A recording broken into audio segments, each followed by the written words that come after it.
Hi, beautiful soul. So, this topic is very close to my heart, very close to my life and my world, um, and it has to do with Palestine. But I'm going to bring it to you from an angle in which you can understand and uh, maybe relate to. So, there's someone I know who is always like, oh, there needs to be peace. There needs to be peace. And of course, there needs to be peace. I mean, who doesn't want peace, right? But the solution to their peace is, oh, let them be friendly neighbors. Now, first of all, the word being neighbors is false. Okay. Palestinians are occupied. It's just basic truth. So the Israelis are not their neighbors, they're their occupiers, which has happened around the world so many times, and countries have fought against their occupation and kicked the occupation out.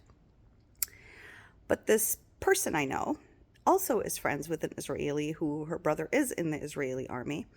And I remember a year ago we were sitting in a coffee shop and we were talking about it, and she was completely defending, like, well, it's our right. God told us that this is our land.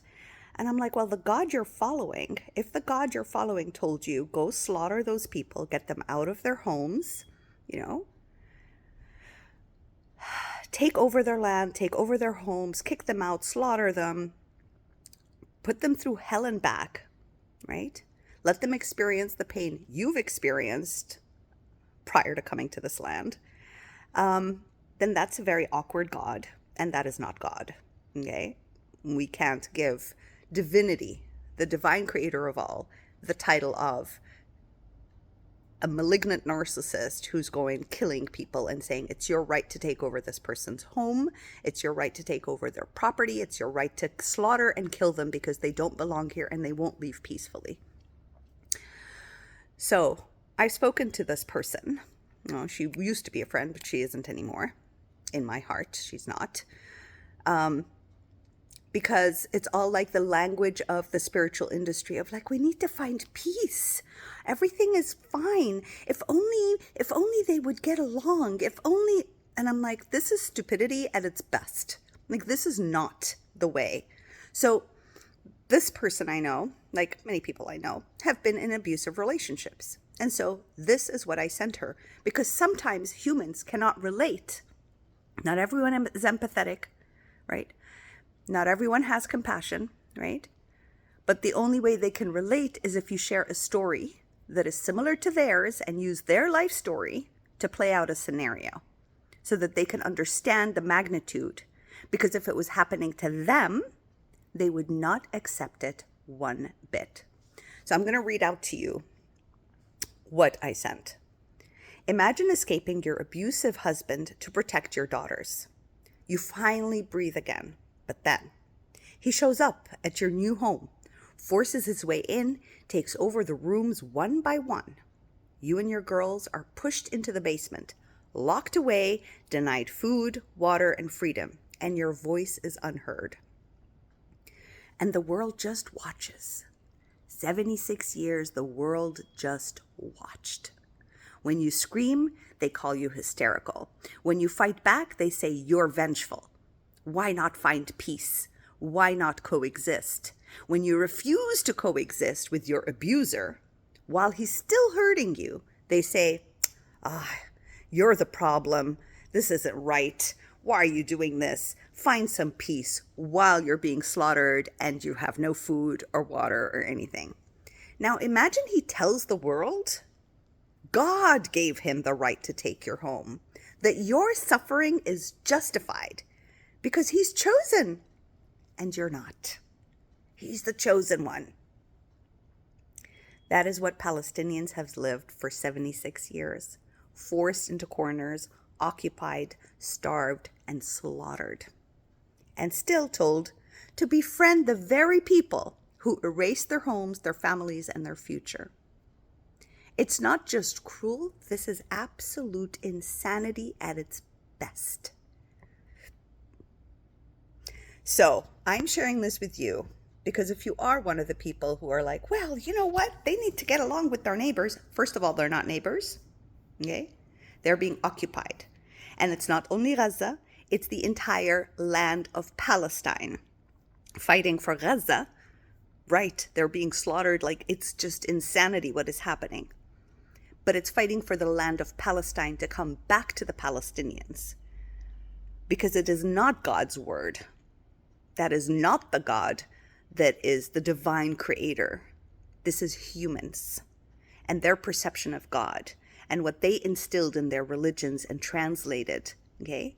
Because God would not in any way accept a human being hurting another human being to this degree, let alone a genocide that is happening.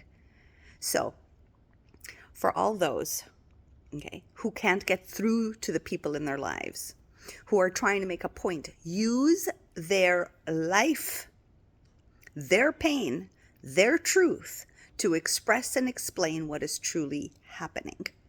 Because not everyone is empathetic, my love.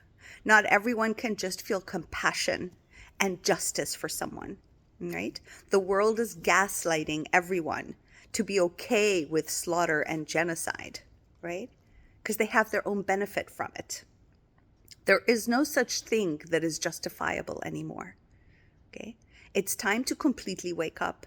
And the beauty is the world is waking up to truth. I, as a half Palestinian, have never seen this many people around the world stand up for Palestine and wake up and see the craziness that has been happening for 76 years. My father was one of those people, him and his family. It's exactly what happened. They took over his home, his lands, his factories, and he was never able to ever go back. Him and his entire family. So, speak truth. Don't do the spiritual industry. Oh, we all need to find peace together and play hopscotch and, run around in like fields of gold while people are dying and being slaughtered. And you're asking the people that are being slaughtered and abused to be friendly and stop being vengeful. Stop being vengeful. It's all your fault. It's all your fault, right? It's just a little insane, don't you think? Wake up. Tell those around you. I know the people watching are empaths, sensitives. Your heart hurts. But there's so many out there that are ignorant. And they're following the program, okay? And they think that it's being at peace and all this like pretend like mask thing, right? It's like, why can't they just find the peaceful ground? Why can't they just share the land and be good neighbors? They have never been neighbors. They are occupied. And it's a genocide. And it's disgusting. So the more of us who stand up, who refuse,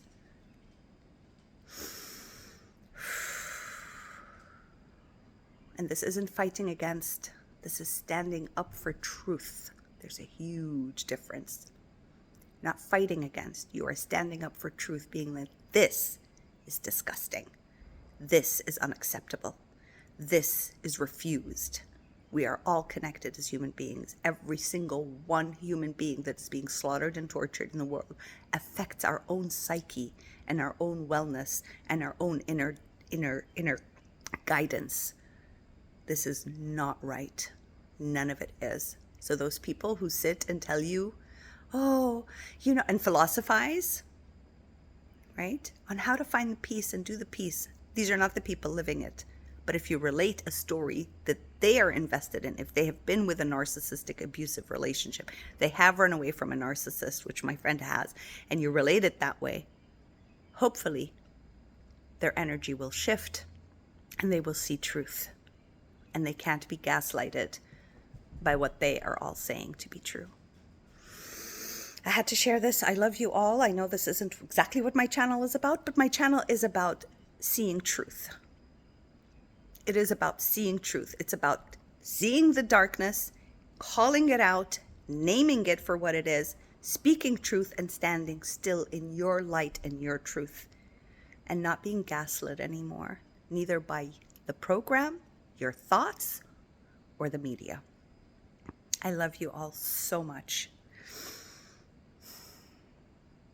and leave in the comments your feedback if you have any.